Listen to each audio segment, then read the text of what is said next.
itu. Dan bahkan bulan April nanti potensi bagus. Kenapa? Karena The Fed perkiraan itu akan menaikkan suku bunganya tuh batasnya sampai bulan Maret aja. Hari ini market value sekitaran 9,79 triliun rupiah aja. Masih agak sepi, tapi kita melihat bahwa market ini udah mulai pelan-pelan berangsur-angsur beranjak rame gitu. Jadi nanti di bulan April akan semakin ramai lagi. Dan hari ini tadi juga sama teman-teman, seperti yang aku bilang tadi, banyak saham-saham yang udah di bawah banget dan valuasinya juga murah banget tuh udah mulai beranjak naik.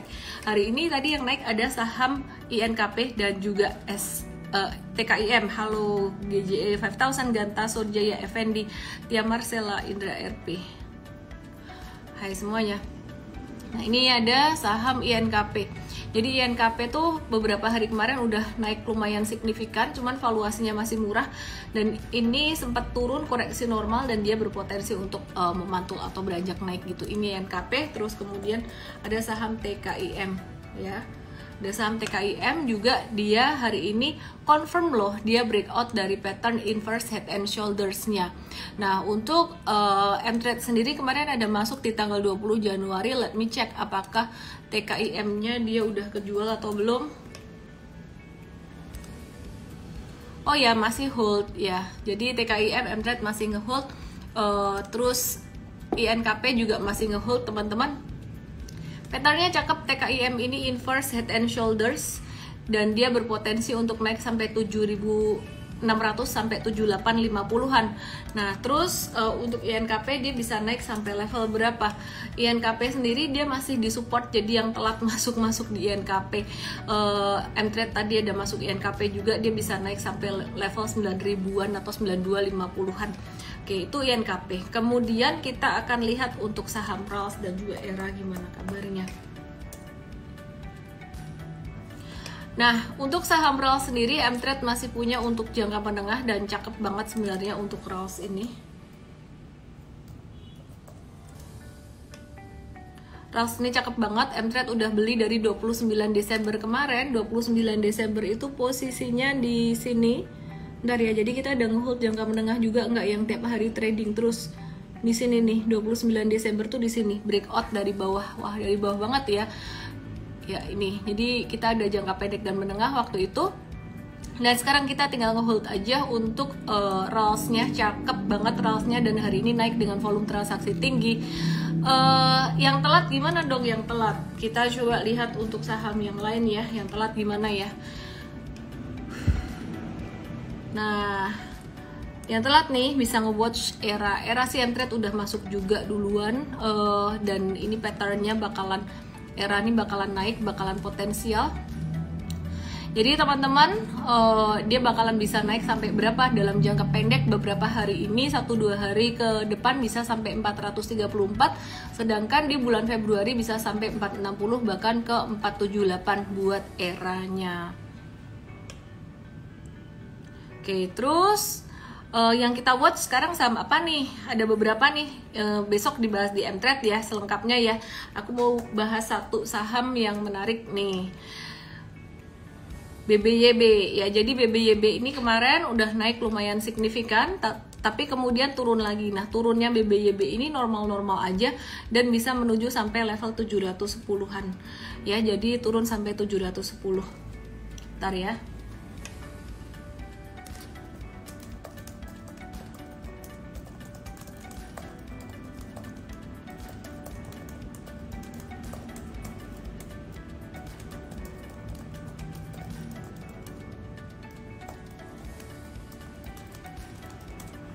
Oke, terus BRIS gimana kabarnya? Ada yang nanya, BRIS juga BBYB, jadi kita bisa watch. Sedangkan kalau BRIS kita juga bisa watch nih untuk BRIS, tapi aku lebih interested sama BBYB. Nah, untuk BRIS sendiri patternnya ada pattern inverse head and shoulders itu, dia bisa naik sampai 1540-an dan aku prefer sektor apa ya saat ini? Aku prefer sektor yang masih di bawah, yang valuasinya murah-murah gitu, kayak pulp and paper, retail, kemudian properti, itu aku masih tertarik. Nah teman-teman, bakalan ada M-Fest Academy Batch 2 itu di bulan Maret. Teman-teman bisa dapat edukasi, bimbingan dapatin bimbingan untuk investasi ya, investasi jangka panjang, teman-teman daftar aja langsung ke bit.ly/daftar MVest. Oke. Jadi ID mau tutup ya, kata PCNDY, iya mau tutup. Maka dari itu penting sekali kalau kita berinvestasi tuh cari perusahaan yang secara fundamental kuat, bukan cuman keren aja gitu. Keren, tapi kalau bakar duit terus, rugi terus, nah itu agak-agak riskan juga gitu. Oke.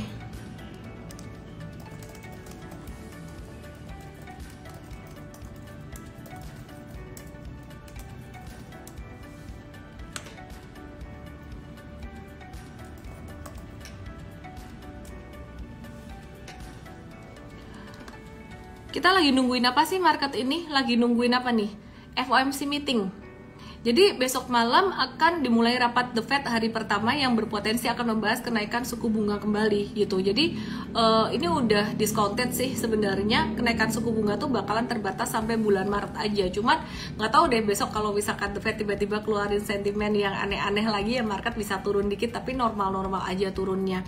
Nah kemudian untuk harga coal sendiri saat ini turun lebih dari 20% dan itu masih sangat normal sekali, turunnya di angka 266 US dollar per ton ya. Jadi teman-teman di sini turunnya tuh karena apa? Karena winter udah mulai berakhir, jadi demandnya agak-agak turun dan krisis energi di Eropa tuh udah mulai agak mereda gitu. Jadi hubungan China dan Australia udah mulai bagus dan supply batubara dari Australia ke China juga udah mulai oke. Terus kemudian ekonomi Jerman ini agak melambat di kuartal 4, jadi di Eropa juga masih agak-agak slow down. Sekarang kita lagi nunggu PMI manufaktur Indonesia juga. Sebelumnya di angka 50,8, diperkirakan naik dikit sampai ke angka 50,9. Di atas angka 50 itu masih bagus. Dan kita di Indonesia juga masih nunggu inflasi. Inflasi di Januari 2023 itu diperkirakan di angka 5,4, turun dibandingkan sebelumnya di angka 5,51%. Inflasi intinya juga diperkirakan turun di angka 3,3% dibandingkan sebelumnya di 3,36% gitu. Kenapa? Karena harga BBM non subsidi dan penurunan harga bahan baku. Oke. Ya, hilirisasi gimana? Tanya Frederick Harsh, kegiatan hilirisasi pemerintah mendukung Adaro. Hilirisasi ini merupakan satu tema yang sangat menarik sekali ya buat jangka panjang. Jadi ini akan sangat bagus sekali buat Indonesia, buat cadangan devisa Indonesia juga. Cuman tema ini nggak bisa buat trading ya, jadi buat jangka pendek tuh nggak bisa gitu. Paling kalau pas lagi ada sentimen yang seru aja nih, misalkan ada investor asing masuk ke Indonesia untuk investasi di perusahaan green energy gitu. Jadi itu bisa bikin harga saham nikel biasanya naik. Tapi kalau misalkan tema ini untuk jangka panjang, nggak ada sesuatu yang istimewa yang terjadi, biasanya ini hanya efeknya tuh lebih ke long term, buat trading tuh nggak terlalu efek gitu. Kita tanya percuma gak dijawab, lah ini tak jawab. Sabar Toyo, sabar. Oke. Toba, Asik dan Kutu. Yuk kita lihat Toba. Tobanya volatile banget ya. Kemarin naik volume tinggi tapi terus jadi ekor. Agak hati-hati di sini. Aku juga mau cek ada saham.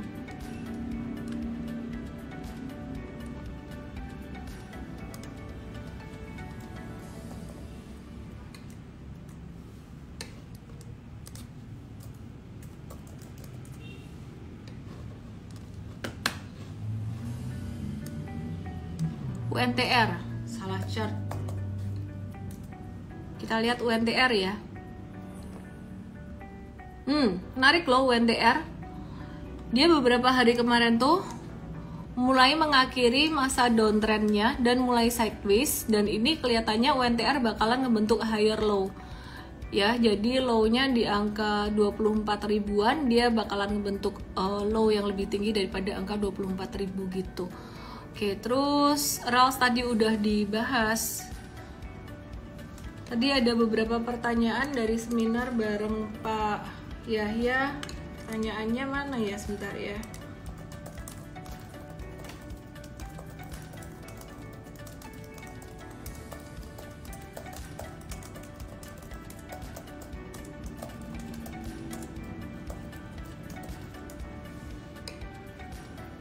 Oke. Saratoga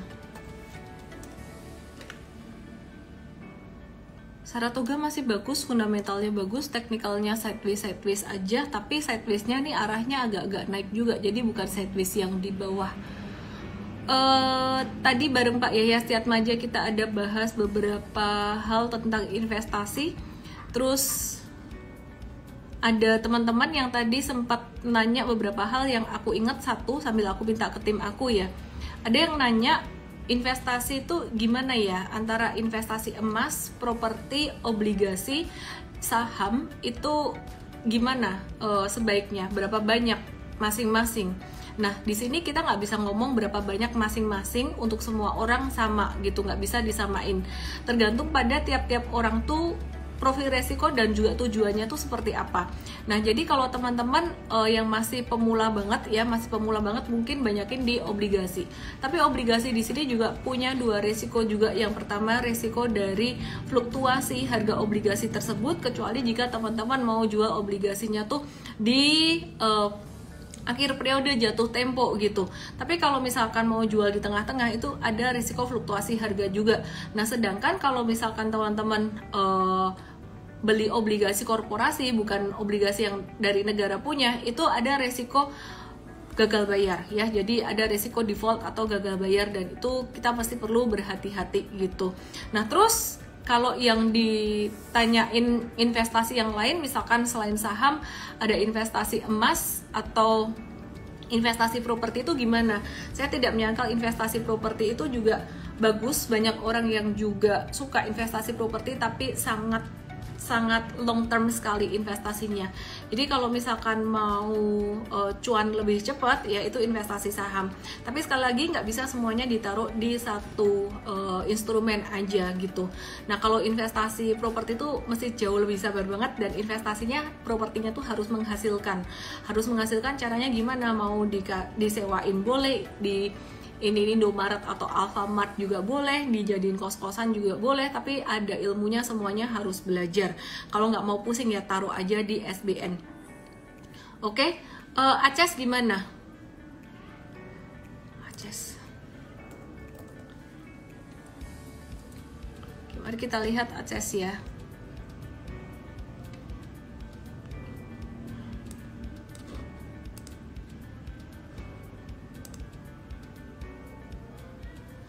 Ya, ini Aces.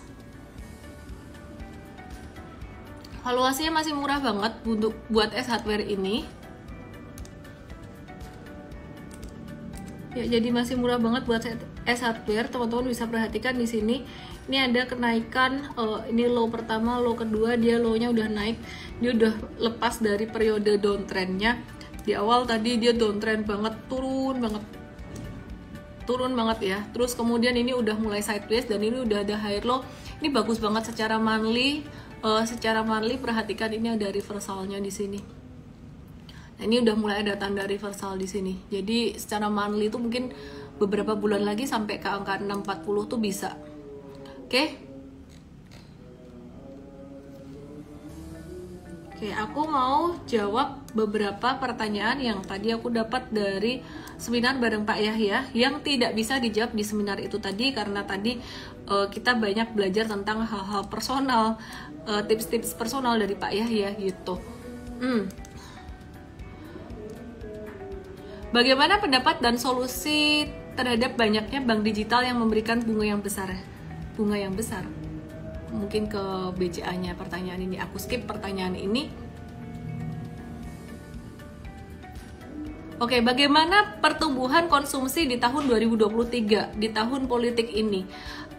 Bagaimana view resesi di tahun 2023 gitu? Ada yang nanya gini. Jadi aku mau jawab pertanyaan ini bahwa resesi di 2023 itu kemungkinan besar tidak akan terjadi. Nah, ini berdasarkan apa? Berdasarkan data-data ekonomi, dan juga karena China ada reopening, dan kita lihat juga hilirisasi pemerintah itu berjalan dengan baik. Ketika China reopening, maka ekonomi akan menjadi jauh lebih bagus karena supply chain jadi lebih bagus, inflasi turun di mana-mana.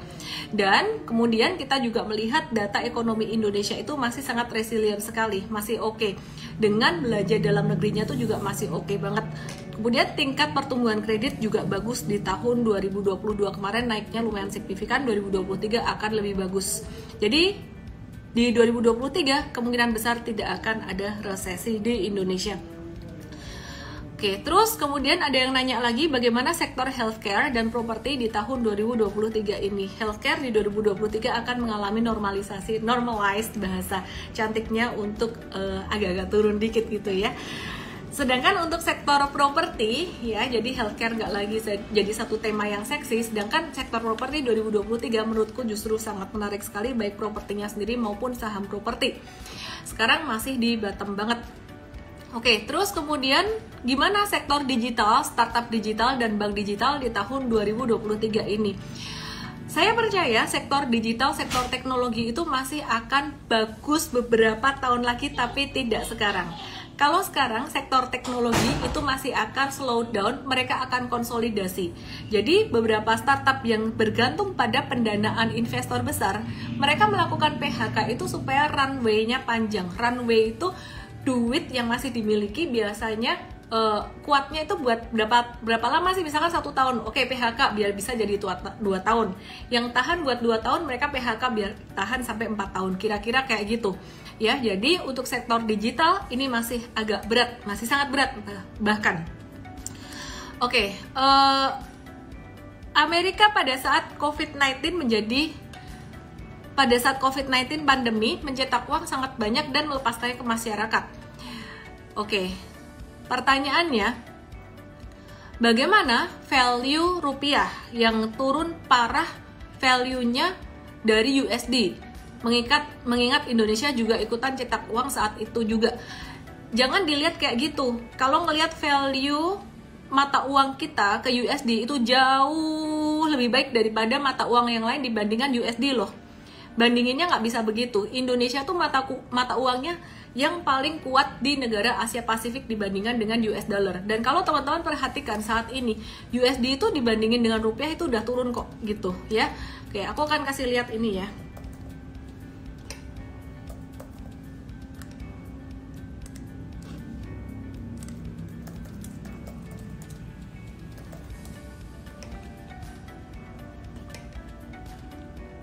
Nih, ini USD ya teman-teman ya, perhatikan. PHP misalnya. Ini menarik banget, ini USD-nya dia udah breakdown. Dan sekarang USD bandingin rupiah tuh USD-nya lagi downtrend. Artinya rupiahnya lagi uptrend. Ini bakalan naik dalam jangka pendek sampai 15.000, tapi habis itu bisa turun lagi. Jadi jangan bilang rupiah kita melemah terhadap dolar Amerika.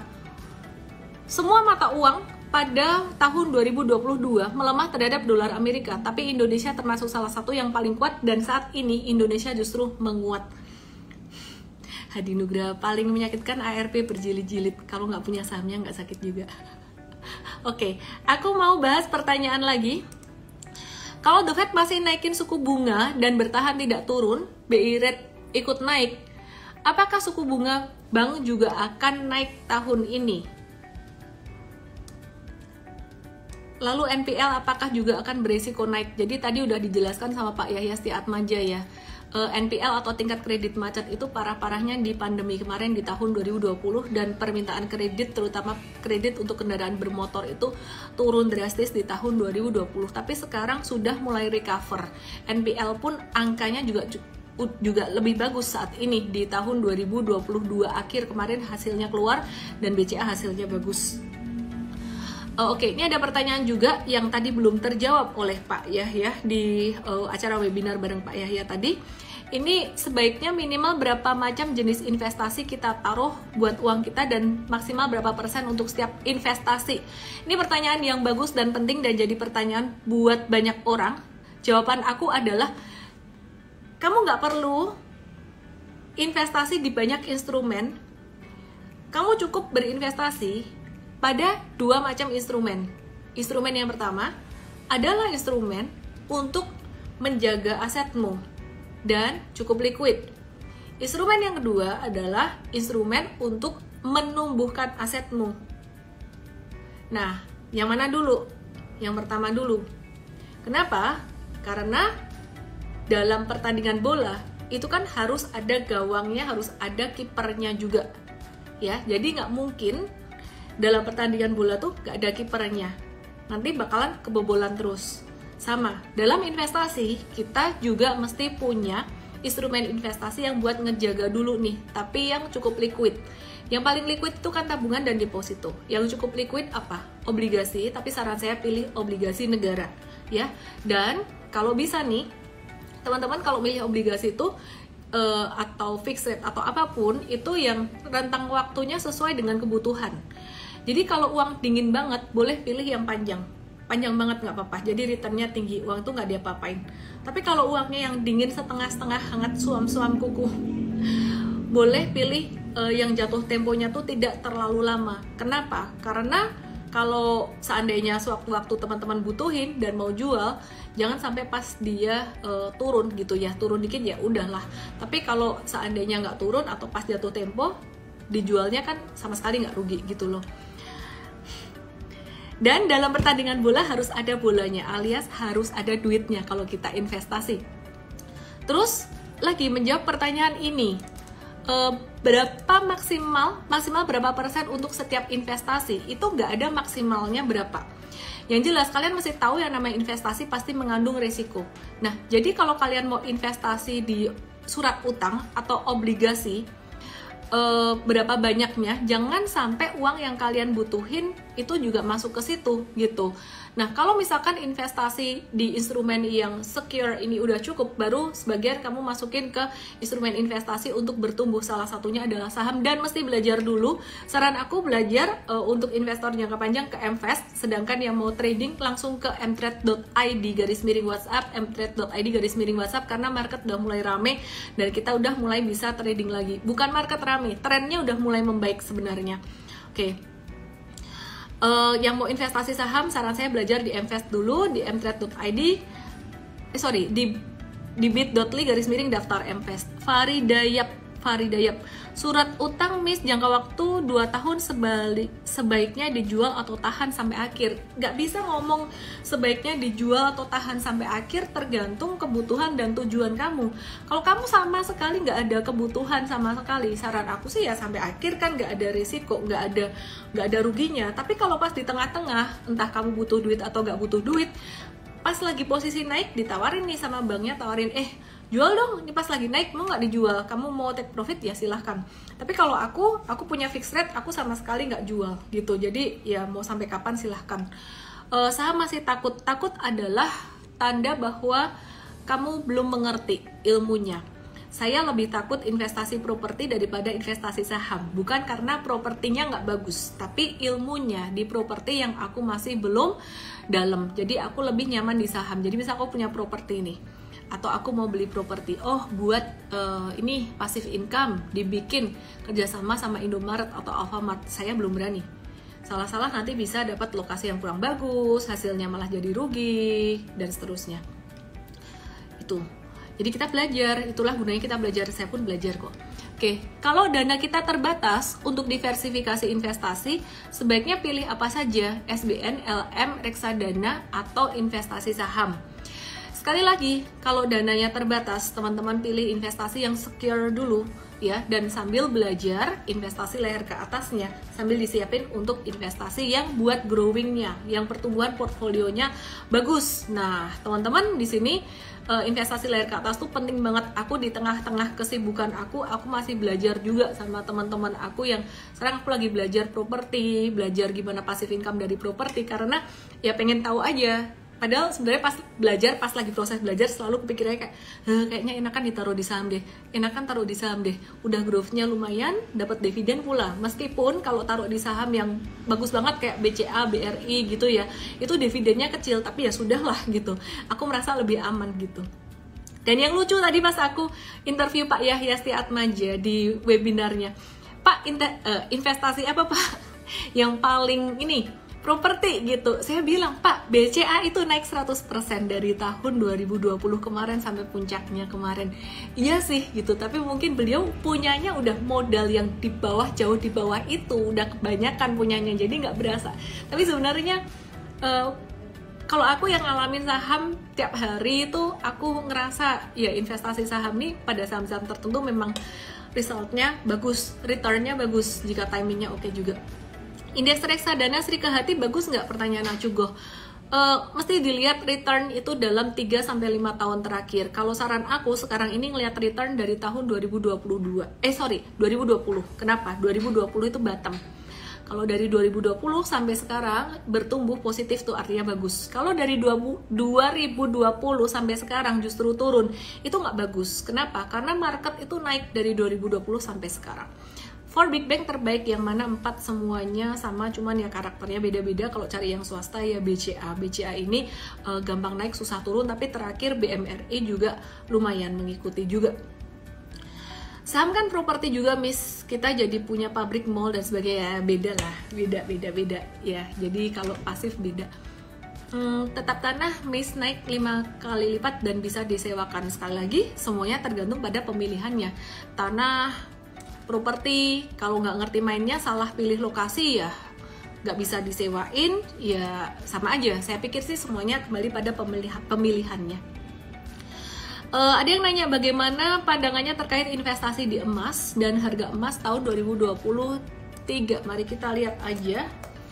Investasi di emas menurutku itu sebagai sebuah investasi yang sifatnya hedging aja. Hedging tuh kayak buat mengimbangi, membalance aja. Menurut aku pribadi, investasi emas itu nggak bisa ngasih kita passive income.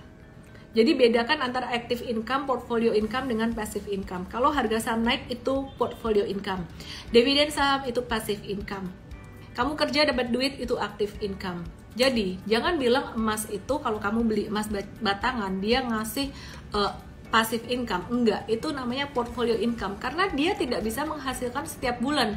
Kecuali emasnya ini kamu pinjemin ke orang terus orangnya bayar tiap bulan. Aduh, bener nggak sih ini logikanya? Iya, kayak minjemin emas, minjemin duit. Ini imajinasi saya aja gitu. Jadi trennya gimana untuk harga emas? Harga emas sendiri secara USD-nya itu naik. Saat ini metals naik, tapi secara rupiahnya justru malah turun. Dan ini mesti dikaliin, ini mesti lihat chart emas secara rupiah juga. Jadi kalau kamu pegang emas batangan itu biasanya akan terbalance antara harga emasnya yang naik dan USD-nya turun. Biasanya kebalikannya, kalau harga emasnya turun USD-nya naik gitu. Anyway, kalau emas yang batangan aku nggak bisa bilang itu satu investasi yang bagus growth-nya, tapi sifatnya lebih ke bertahan aja dan dia liquid kan, kalau mau dijual juga gampang.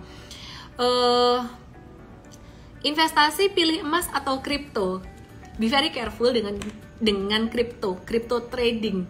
Kalau kamu belum lulus di saham, jangan ke kripto, karena kripto itu benar-benar full technical banget. Kalau aku aku nggak mau pakai fundamental di kripto. Fundamental apa yang dibaca gitu, malah bisa bias, malah bisa ketipu gitu. Jadi aku lebih pilih investasi. Kalau cuman 2 ada pilihannya ya emas untuk menjaga. Sekali lagi pilihan investasi itu cuman ada 2. Yang pertama untuk menjaga, yang kedua untuk bertumbuh. Jadi untuk ngejaga dulu aja itu yang paling penting. Ya tapi emas bukan investasi yang untuk bertumbuh, jadi mesti ada balancing yang lain. Aku sih lebih ke saham daripada ke kripto. Victoria Jardine Body Care LM naiknya banyak banget asal hold jangka panjang, tergantung timing sebenarnya. Ada kalanya, ada waktunya dulu saya coba investasi emas juga malah sideways dan turun lama. Sebenarnya semuanya tergantung timing ya. Kalau aku perhatikan sendiri, emas tuh banyakan sideways-nya secara rupiahnya gitu. Jadi karena itu tadi harga emas naik, USD-nya turun gitu. Oke, terus sela-sela bahas saham ya, ada yang nanya ADMR. ADMR masih sideways. Aku sih nggak mau ini dulu, biarin dulu lah dia sideways dulu ya, karena kondisi sideways yang seperti ini 50-50 agak membingungkan dia. Trennya nggak jelas naik atau turun.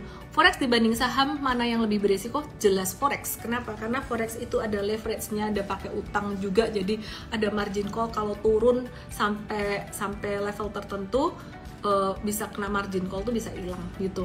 Dan yang berhasil di forex tuh jarang banget karena ya fluktuasinya lumayan. Dan dengar katanya ada broker forex tuh yang nakal, jadi mainin di belakang gitu. Tapi ini juga aku nggak terlalu perhatiin juga, dan aku nggak terlalu interested juga di situ. Jadi anyway, ada nggak yang berhasil di situ?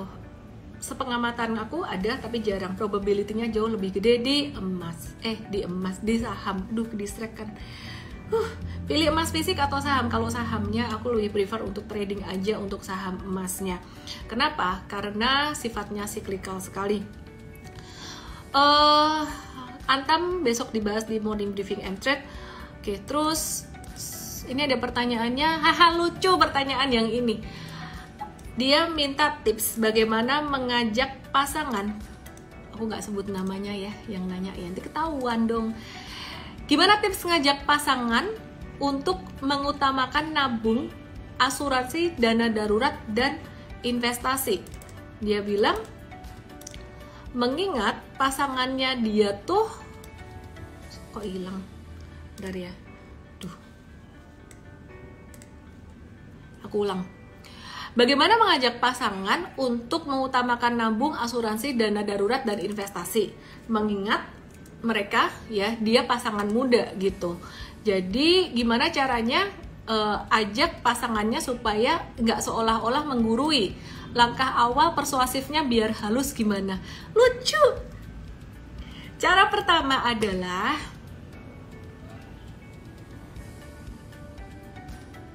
nge-lag ya, kok bahas konstruksi semua. Cek, halo. Lancar nggak koneksi?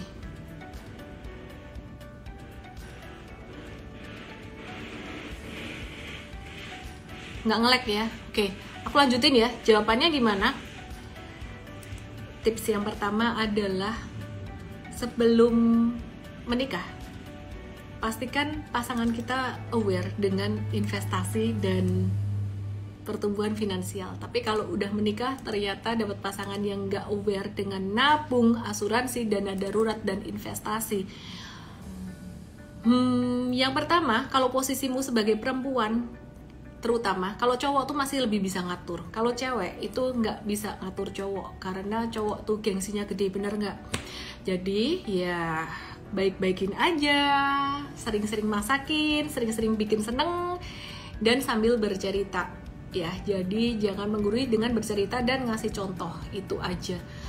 Bercerita orang lain, tentang orang lain begini, ngobrol santai aja. Yang terpenting adalah engagement-nya gitu. Dan kenapa beberapa orang susah nabung, kenapa beberapa orang boros, itu sebenarnya bukan sifat asli dia. Kenapa beberapa orang boros dan susah nabung, itu beban mental, beban emosi. Diberesinnya gimana? Kemarin di program Beyond Money bersama dengan Coach Rio, siapa yang nonton di sini? Jawab aku gitu. Diajarin tentang gimana caranya ngelepasin beban emosi di Zoom hari Sabtu kemarin ya. Jadi itu sangat penting sekali. Biasanya ada mental block itu emosi-emosi yang terpendam dari masa lalu, itu bikin orang dia kepengen hemat, gak bisa hemat, dia kepengen nabung, gak bisa nabung. Saya percaya kok semua orang itu tahu dan sadar pentingnya investasi, menabung, dan pertumbuhan finansial, tapi gak semua orang bisa melakukan itu. Oke, jadi kebetulan gak ada recordingnya, nanti coba kita ini lagi, edukasi lagi ya. Oke, terus sampai mana tadi ya aku ngebahasnya? Masih ya banyak pertanyaan-pertanyaan lainnya, aku akan bahas di IG Live besok. Aku mau invite Coach Merlin. Coach Merlin mau update nih tentang update ini kali ya, update makro.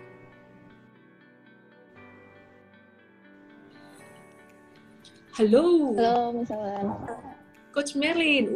Wah, backgroundnya hijau-hijau nih Coach ya. Ini bakalan potensi lucuan ini kayaknya sih. Marketnya bakalan hijau. Coach Merlin. Ya, halo Miss. Suaranya kedengeran ya? Tunggu, aku mau nanya peserta webinar Coach Rio. Belum terima audio toh? Masa belum terima audio? Audionya ditukar dengan testimoni, kemarin yang ngasih testimoni yang dikirim audionya. Oke, DM aku ya kalau belum terima audio ya yang ikut webinar bareng Coach Rio kemarin. Oke, Coach Merlin, mau update apa nih Coach Merlin? Oke, mungkin hari ini saya mau update sedikit tentang batu bara ya. Karena harga batu bara per hari ini tadi 30 Januari itu turun hampir lebih dari 20%. Ini sedikit sekarang harga batu bara udah sampai di 266 per ton US dollar. Ini juga menjadi salah satu katalis yang cukup kurang baik ya untuk sektor batu bara, karena kalau kita lihat 266 ini sama halnya waktu saat perang di Ukraina. Awal-awal perang Ukraina itu harga batu bara itu di 266 per ton, dan ini juga menjadi salah satu katalis kenapa jadi satu faktor kenapa harga batu bara kembali turun, karena sudah meredanya juga demand dari Australia. Kalau kita lihat dari winter season kan juga udah mulai berkurang ya Miss ya.